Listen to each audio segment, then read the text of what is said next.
We're going to be starting, right about maybe now, Yes, we're right on. yeah. So we're going to be having a Lenten talk, and the title of the talk is when we're asking Father Sebastian, to help us with the talk, to tie up with the this year's Jubilee.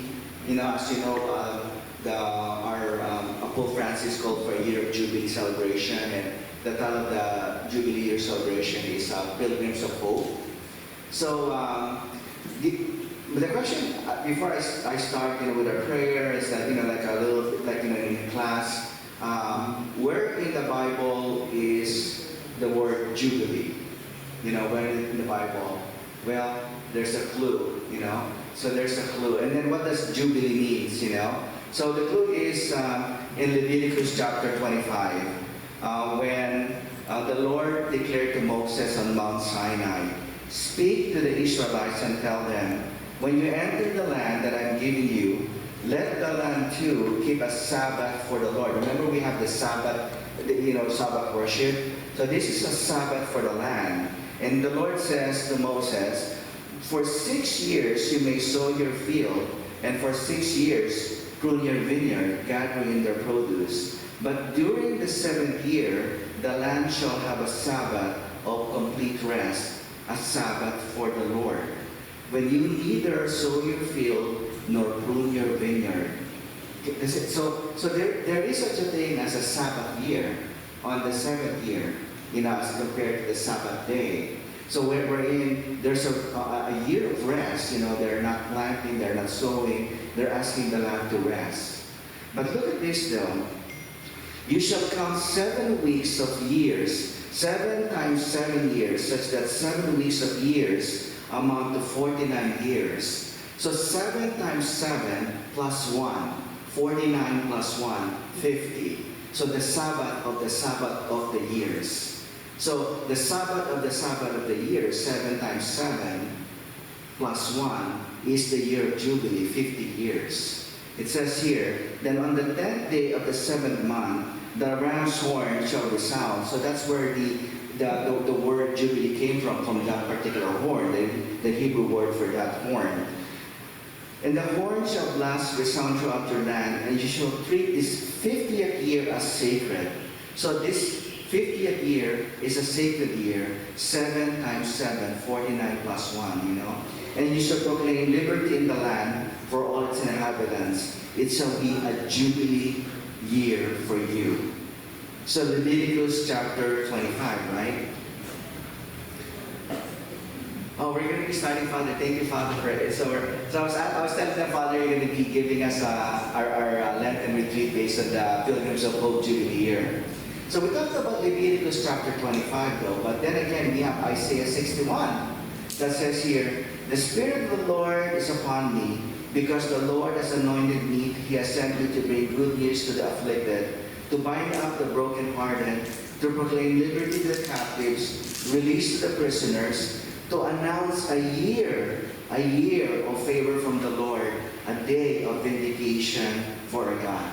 So the Jubilee year that we'll be celebrating now is a year called by God as a favorable year acceptable to the Lord.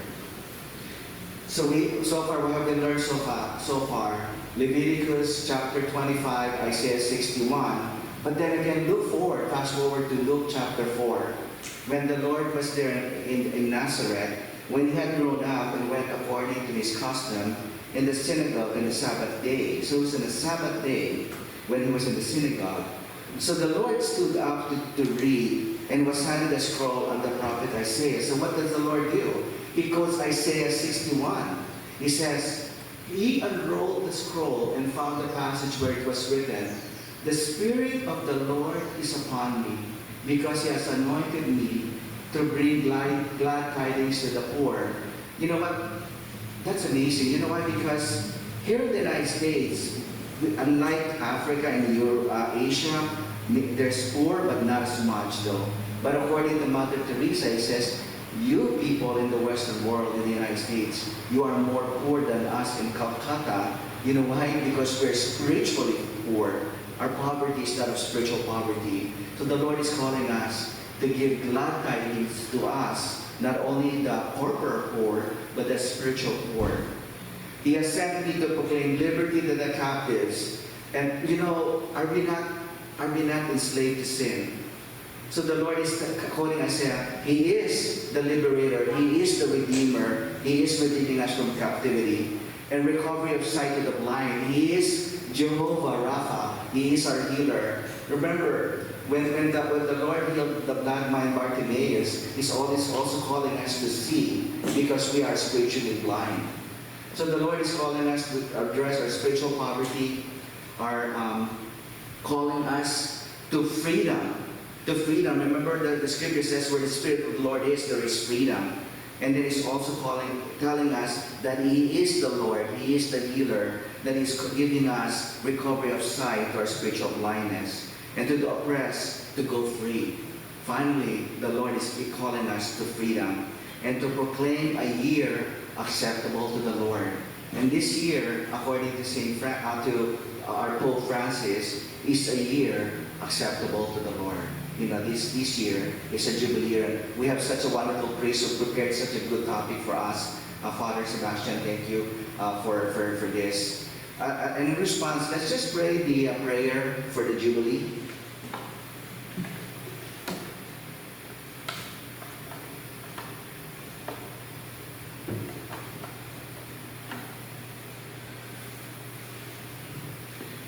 In the name of the Father, and the Son, and the Holy Spirit. Amen. All together, Father in heaven, may the faith you have given us in your Son, Jesus Christ, our brother, and the flame of charity enkindled in our hearts by the Holy Spirit, reawaken in us the blessed hope for the coming of your kingdom.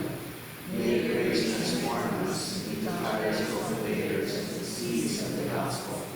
May those seeds transform from bringing both humanity and the whole cosmos in the sure expectation of a new heaven and new earth, when we the powers of evil vanquish, your glory will shine eternally.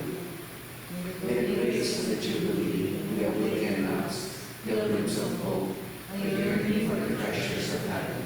May that same grace spread the joy and peace of our Redeemer throughout the earth. To you, our God, eternally blessed, be glory and praise forever. Amen. Father, Son, and Holy Spirit. Amen. Let's continue to stand and worship as James and Anika will lead us into praise and worship. As we plan the music for this day, I really looked at Lent, and I thought prayer, fasting, tithing, and a time for us to look inward, to look at ourselves, to prepare ourselves for the resurrection. And I've heard many times during my Lenten journey, there is Good Friday, but after Good Friday, there is Resurrection Sunday. And so as we prepare ourselves for that time, I just kept thinking how much we need God. No matter where we are, no matter where we are in our walks or in our lives, we need God. And as I thought about needing Him and wanting Him, desiring intimacy with Him, that the only way we can achieve that truly is to surrender. So you'll see this theme progressing through the songs. And so I ask you as we worship to not focus on me or the music even, but to just really focus on your need for the Lord in this time and in what surrender really looks like. I won't have an answer for you, but the Lord has an answer for you. So just worship, just pray, just give God glory.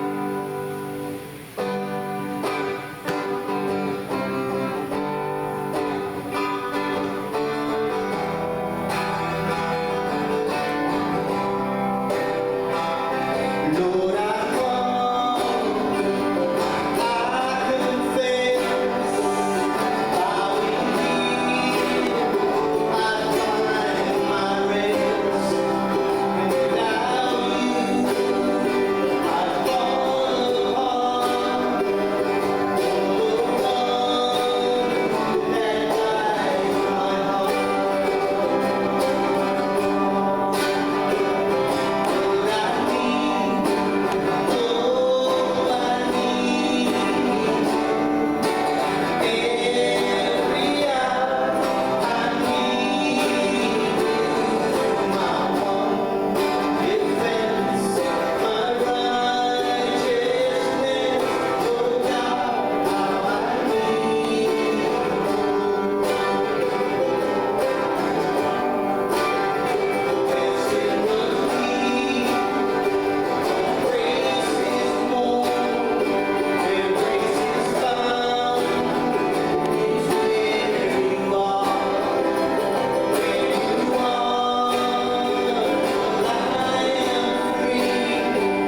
never runs out on me, your love.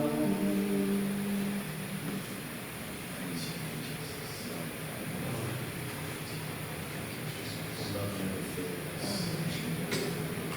Through all our failures, your love picks us up. It never gives up. It keeps picking us up. It tells us, walk forward in this life. Walk forward, God. I got you. I got you. Never have to. Never have to give in. We are not slaves to this world, but rather heirs of the King, children of the Father.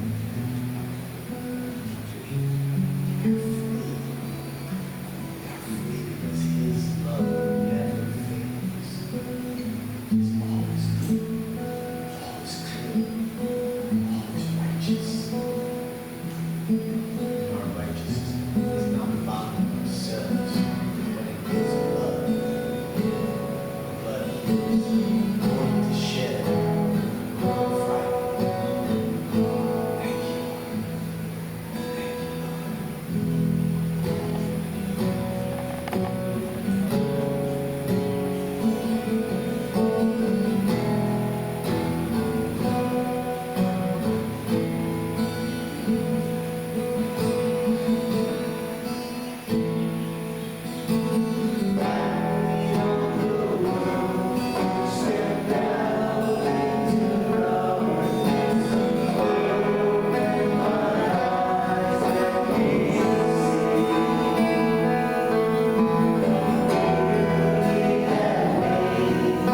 we surrender our lives to you. We ask you to make us holy for you are holy. We ask you, Lord God, to protect us, O Lord, the way you have been protecting us. We ask you to make us more and more like you, Lord. May this time, O Lord, be a time of season of grace, a season of mercy, a season of abundance, O Lord, a season of healing. We ask you, O Lord God, to anoint our speaker, O Lord, as he speaks to us. Thank you, Jesus. We thank you, Lord. We glorify you. We thank you. Thank you, James, and thank you, Alika, for leading us in worship. So now, Alfred.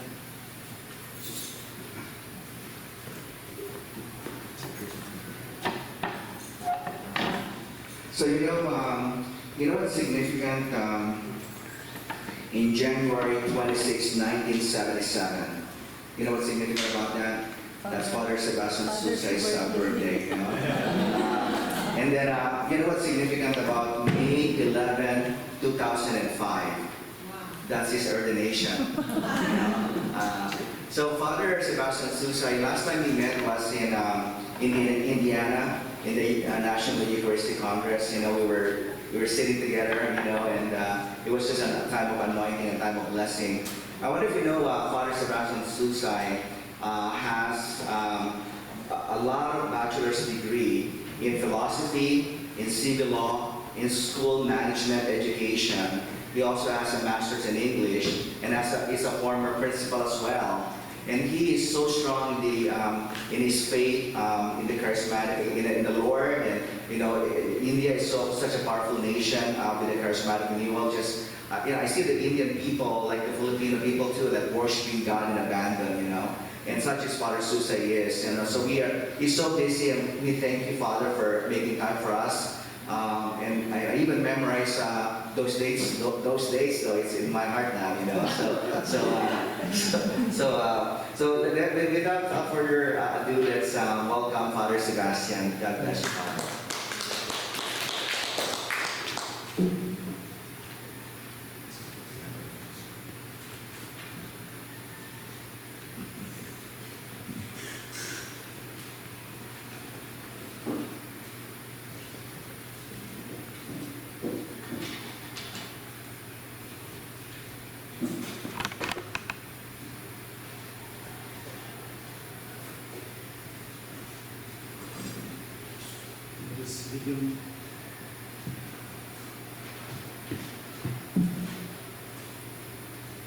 Let us begin with a prayer. Please all stand. In the name of the Father, and of the Son, and of the Holy Spirit. Amen. The Lord be with you. And with your spirit. Let us pause for a moment.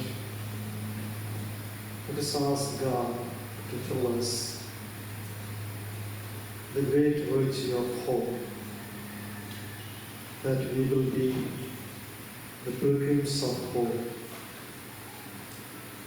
standing as a great witness of hope,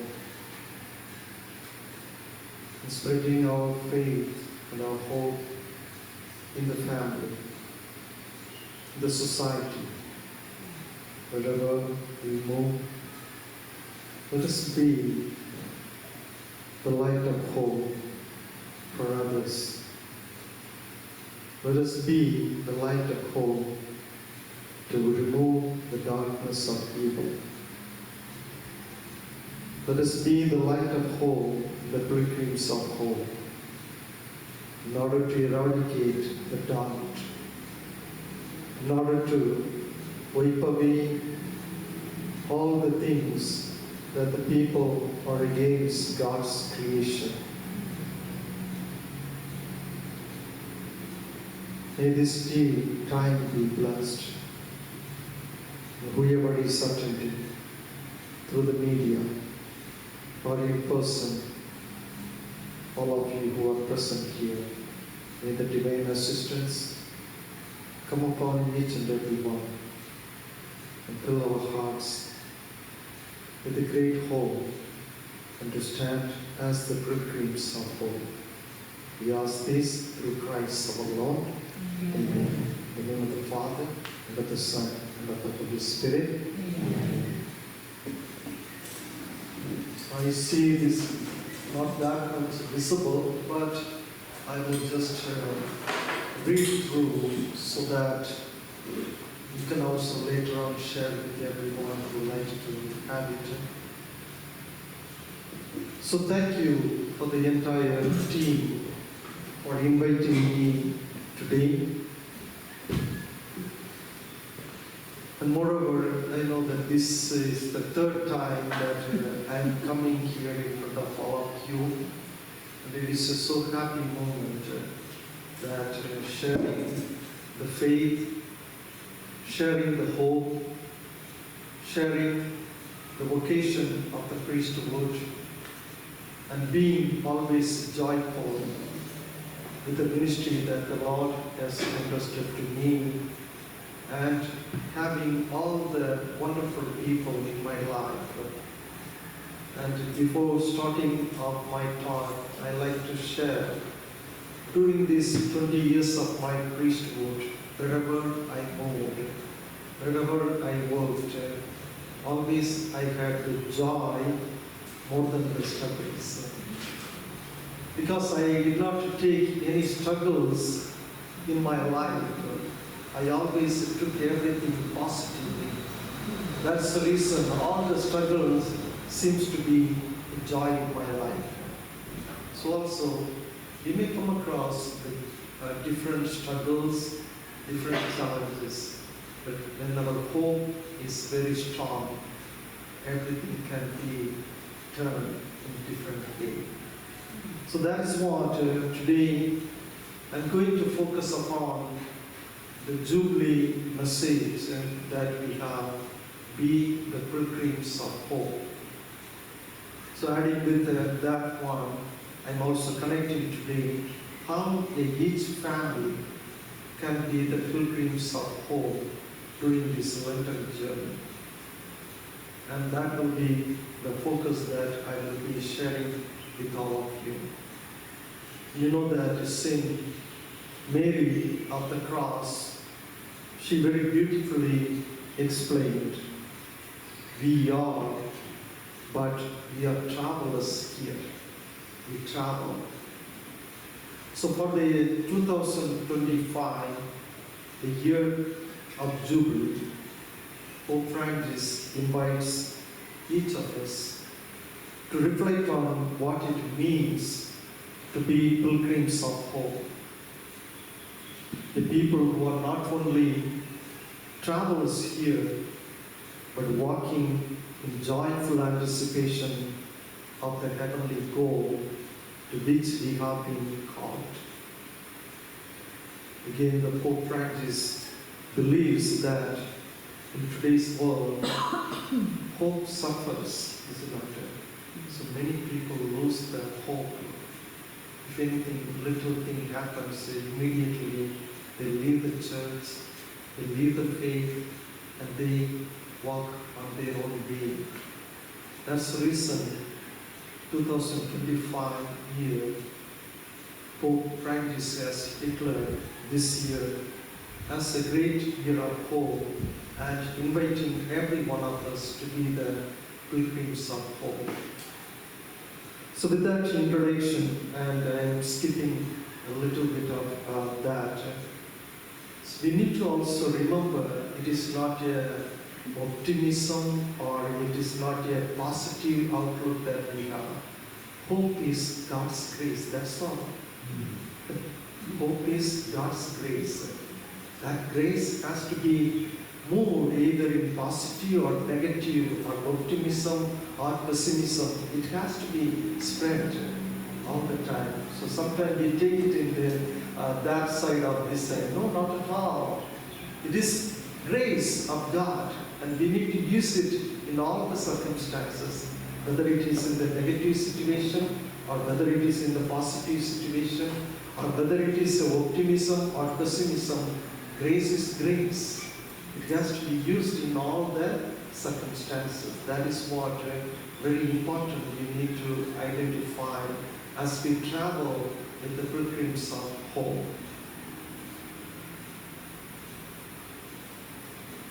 So the year of Jubilee provides a beautiful opportunity for all the families to grow closer together and deepen their faith.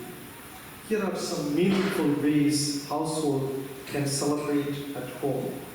So as a family members, during this year of Jubilee, we can also, as a family members, you can cultivate this habit and this way of faith that you can share with your own family. It is not that we look forward to go out and proclaim. Let us start the proclamation in the family itself. Then automatically that Spirit will lead us to be the pilgrims of hope outside. So the first one I like to share with you, a household prayer time. So you need to remember how many of us are, especially during this Lenten time, hold the household prayer. Thanking God for the blessing received, the challenges faced, and praying for the renewal in your family life. Pray the Jubilee prayer. I have brought the prayer card. It is a simple prayer card you might have recited in the beginning. So I left the number of cards there. It can be in your wallet, or it can be in your Bible when you pray at the family. So throughout this year of time, share this prayer. It's a very powerful prayer. Makes the family to have a strong relationship with one another. And that's what Pope Francis also brought here, and making each of us to use this household prayer so that we all be strengthened. So we always hear a family who prays together stays together. Keep that concept always, and that must be a sharing of the challenges, struggles, and praying together. And that will wipe away all the struggles and the suffering that we face. The second one is forgiving and sharing of mercy. How many of you in the family ask each other sorry? We always justify ourselves. We always say, I'm right. How many of us, today, a very beautiful gospel that we heard, that Pharisee and tax collector going in front of in the temple. And Pharisee was so justifying himself. Whereas the tax collector, he admits the mistake. So, as a human, we fail on and on. And we need to, human being, we need to also not only just to be turn to God and ask God, Lord, forgive me. You need to ask each other also the forgiveness. And only the love of God and love of neighbor can be a valid thing for each and every one of us. To share that one, so when you get together as a family, have and also go together. When I'm in St. Elizabeth now, I see the family bringing all their children for the confession, sacramental confession. Very beautiful. So those who have the 5 children, 6 children, one after another, they keep on coming. So who are these guys, the little ones and everything? So when I asked the parents, they said, we brought all my family members. So Lent is the journey. Take a resolution how a family can come together and ask God's grace and His forgiveness and share that forgiveness with one another. So practice that one and see you'll enjoy the peace of mind in your family. The third one, prepare a special meal where everyone contributes to represent unity and shared blessings. Use the occasion to talk about faith, gratitude, generosity, and maybe even the significance of the Jubilee years in the church. Share stories of faith. You have a lot of the stories regarding the faith, share with the little ones. They love to hear. They love to hear. It's not that we share the Spider-Man and the Disney World or all the video games and everything. Playing video game is a sin. Okay? Because of what you are playing, you are killing each other in the video game, you are fighting with a sword and everything. That is all sin. It makes you to be attracted towards the evil. Okay, so I am doing one special education now, my master that I present. So this one, the video game is one of the evil one that at present makes the children to fall into the crimes in the future. So they need to be watchful. Okay, playing video game, we may increase the knowledge of the things, but it must be a good video game, not fighting, killing, and looking at the evil faces in the video game.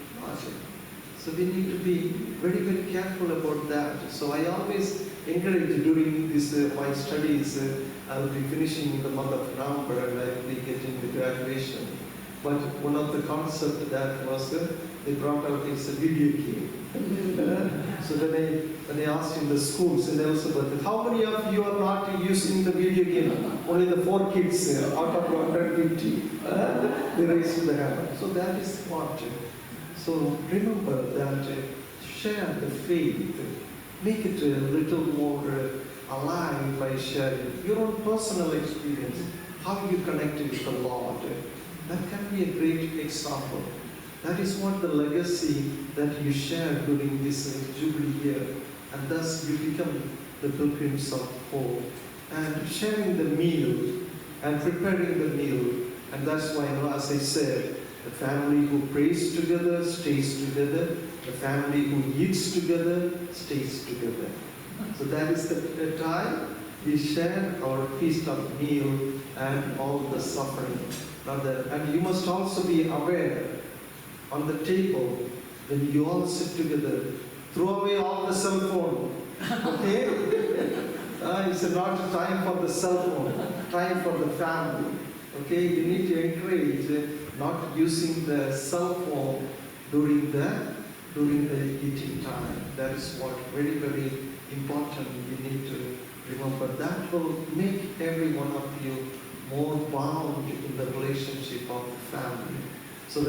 So I see sometimes when I go and visit the family, the children, they look at the cell phone, eating and watching. So that's not at all good. It's a time of a social relationship, time of sharing your faith, time of sharing your suffering and your challenges. So that will enlighten the children and they will not be so much addicted. It may be painful, but thrash it out. Thrash it out, because we are the pilgrims of hope. We need to stand as a witness. We need to chase away all these evil ones that are rounding around us. Okay, so that may be the. And the fourth one, outreach and service. Engage in acts of service as a household. So together as a household. So we have started as a simple example, I tell you, we have a Good Samaritan ministry in St. Elizabeth. We ask the family, they gather whatever they have in the family, they bring it and offer for the Good Samaritan to give to the people, those who are in need. So this may be the time for every one of us that involve helping the neighbor, volunteering at a local charity, or donation items to those in need. Create a year of Jubilee kindness job. Okay? So you can put a job and collect everything and carry it to the charitable place. And that will be a great charity. And that is what you share, the hope that you build in your family. Then the fifth one, memory wall or gratitude tree. So you can create a wall. Maybe you may be drawing different things on the wall, isn't it? Maybe keep a book, or maybe put a poster, or this one. Ask your children the gratitude, the thanks. So what are the grateful heart?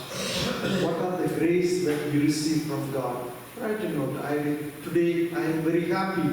Write it down. Today I am sad. Write it down. At the end of the day, pray over that and make it as a solid the gratitude tree.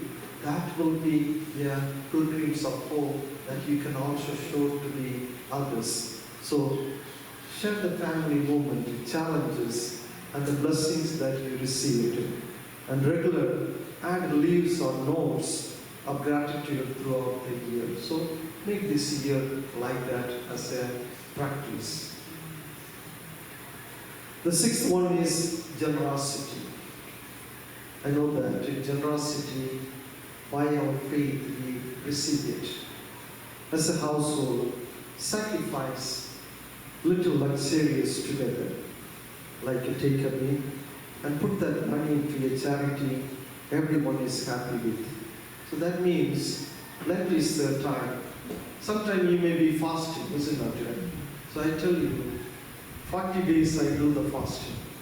After my priesthood, when I started receiving my ordination, that year onwards I started during the Lenten season, 40 days, only one hard meal I take.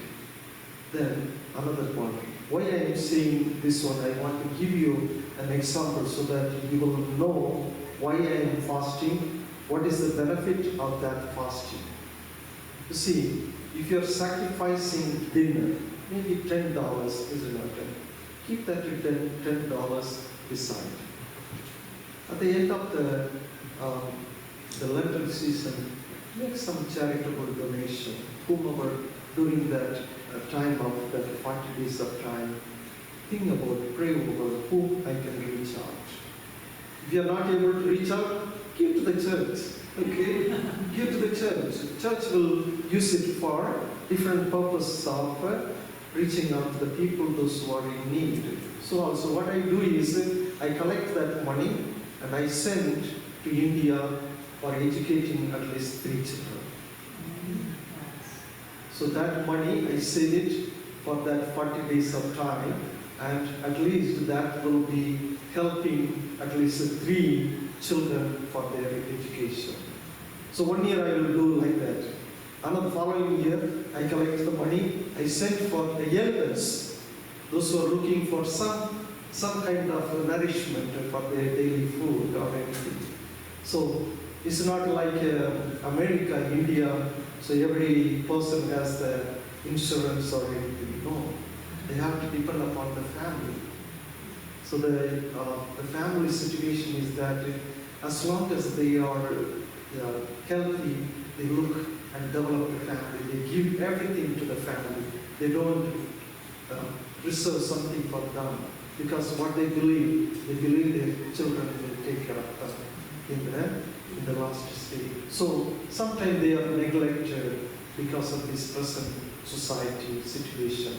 So towards that people, those who are left behind and all that, I take that money and I send to for that, at least helping 5 elderly people.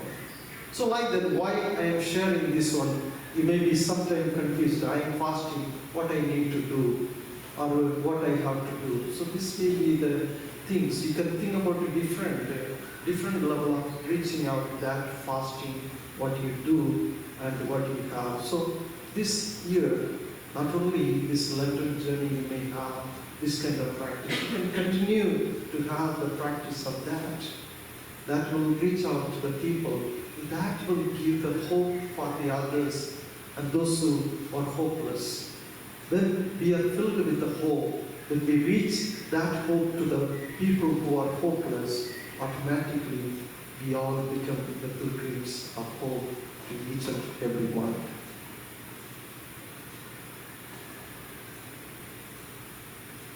Finally, family jubilee resolution.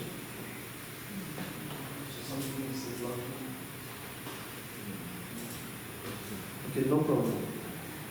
as a household, choose one or more resolution for the year of Jubilee. So what I want to, no problem. Whatever I can share with you. So during this time,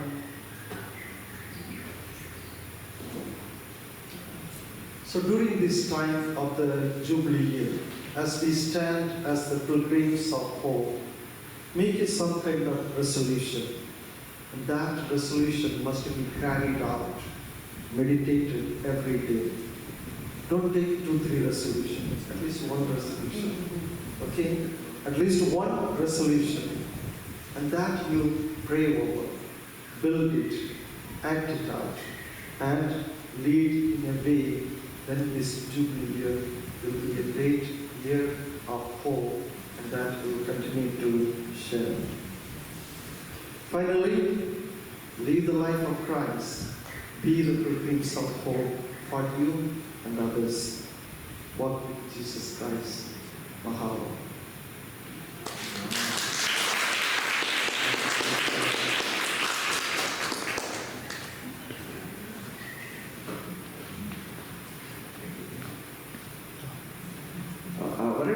If you have any, I want to thank you, Father Sebastian, for this wonderful talk. I don't think you have any questions for Father Sebastian, though. In the year 2000, right? That was the last. Before that, the Jubilee. Chloe and I, we went to Rome to be pilgrims.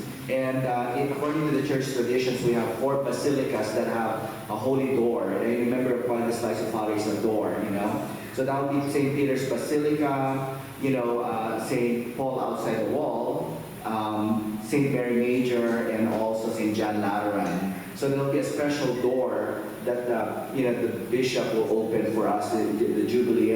And Chloe asked Father, would you bring Rome to us? To us in Hawaii, right here, and then thank you, Father, you did not disappoint, though. You did bring, what we needed to know from Pope Francis in this year of Jubilee, this great year of Jubilee, this call for us to be pilgrims of hope. We want to thank you, Father.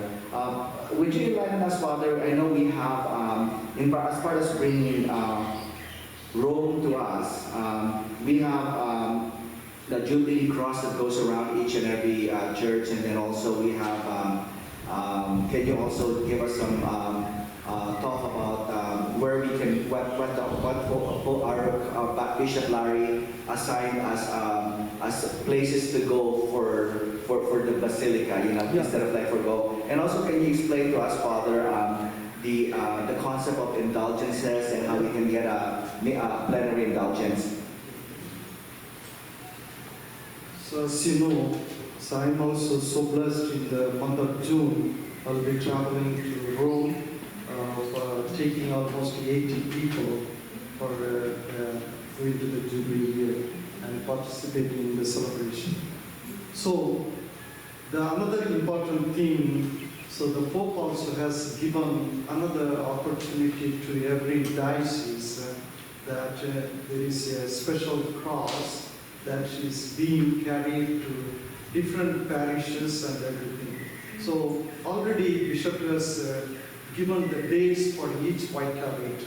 So every church will have the opportunity to have. So that time you need to have the special reconciliation. So you have to go for the good confession, and then you have to participate throughout that the staying of that cross. You have to, if it is staying the Jubilee cross in the church 9 days, participate 9 days of the celebration of the Mass continuously without a gap. If it is 3 days, make it 3 days. If it is 5 days, make it 5 days.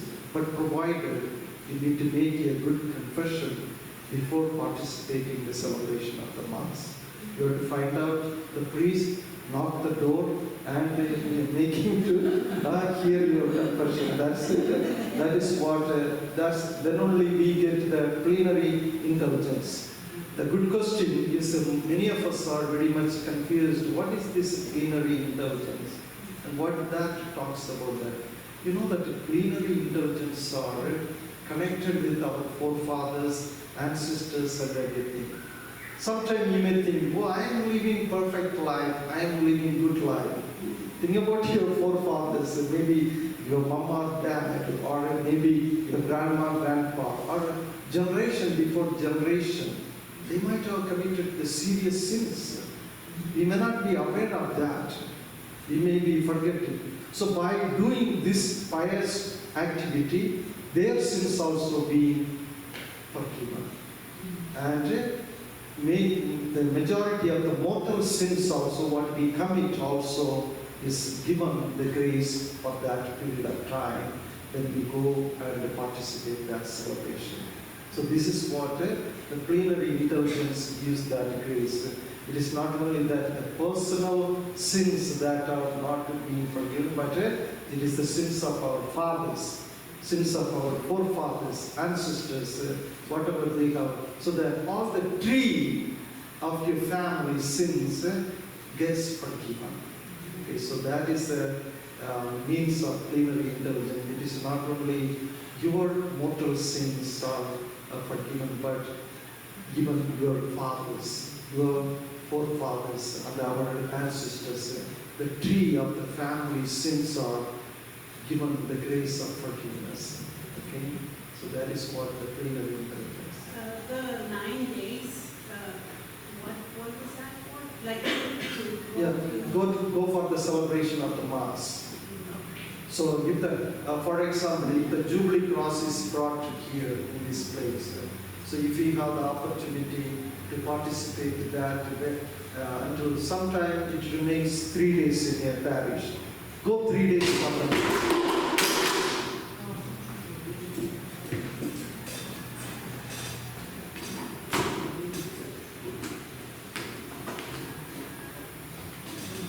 So is there like a place where you can find like a schedule of where Yeah, it's so going? the already bishop was sent to the vicariate, so they have a schedule from each parish and everything.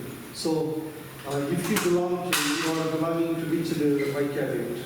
St. Peter and Paul. St. Peter and Paul. You can ask your priest which day the Jubilee Cross is coming to the It church. already was there, but I have no understanding. Okay, so I'm very sorry to hear about that. So it's the responsibility of the priest how to address to the faithful that so and so day that our parish is very blessed to have the Jubilee Cross. So please come and participate. Are we able to participate in other? Yeah, so other parishes they needed. So already Bishop has given all the specific dates and everything. For us, the cross is coming in the month of November. So we have so in the Central Vicariate. November? Yeah, November.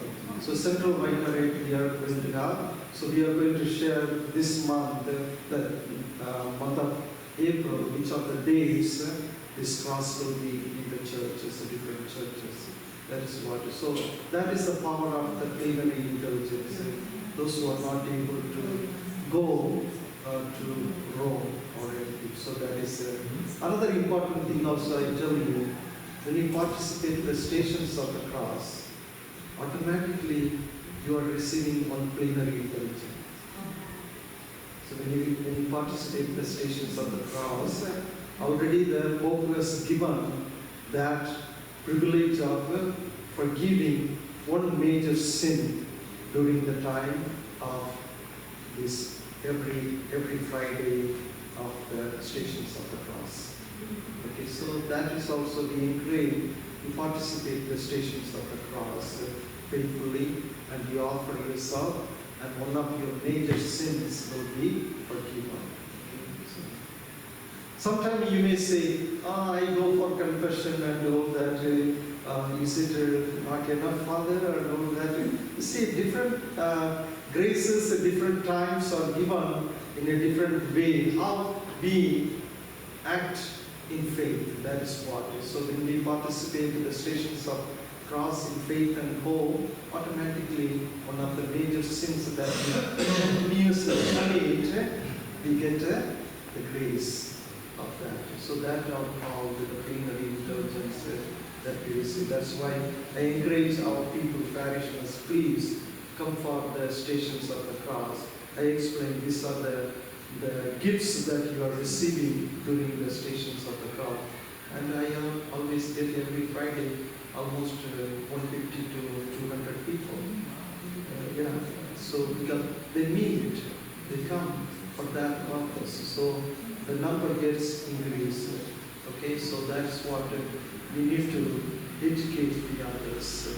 So since I shared with you, you can share with your family. That is what sharing of the Jubilee Pope. Okay? Yes. Thank you.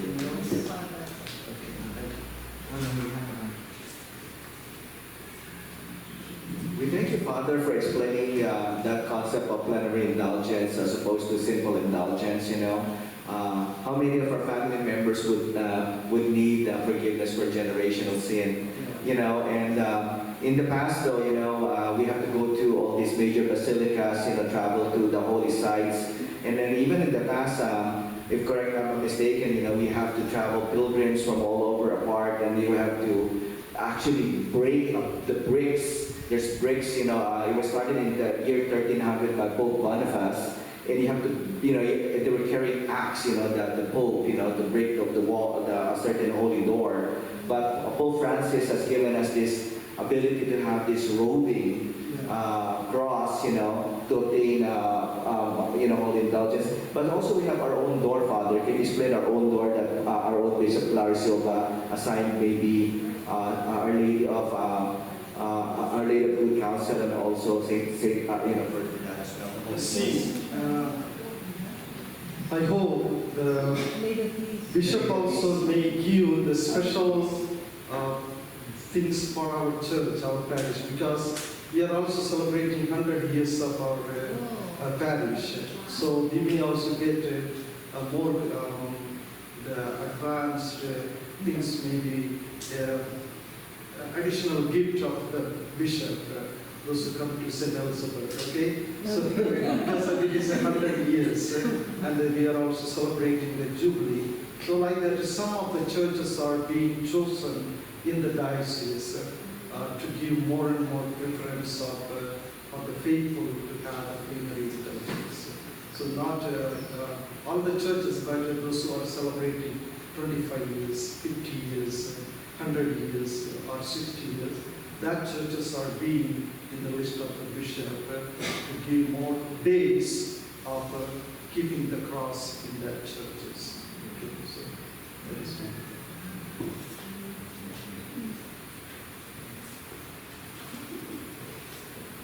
And also the diocesan website will have, I believe, the list of where the cross is going for that particular week. Yes. Yeah. So, type in the Honolulu Diocese or talk to the diocesan secretariat, and you can ask what particular day is the Jubilee cross in this particular church. So you can still travel, Yeah.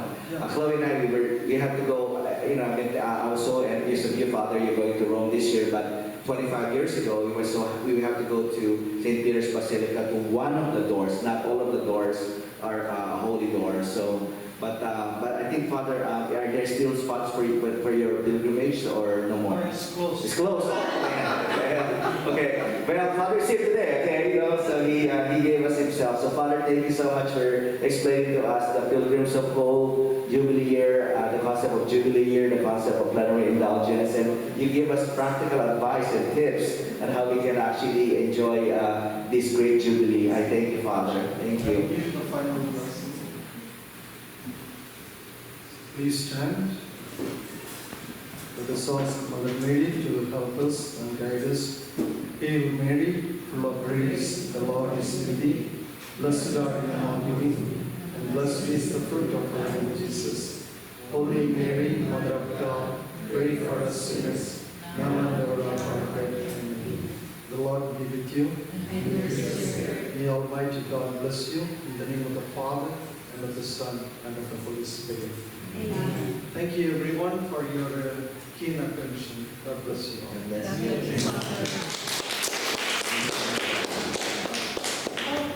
Group picture? Yeah. song? So Chloe reminded us we have a final song, and then we'll also have announcements, a final song and announcements. I need my computer. You announced the conference.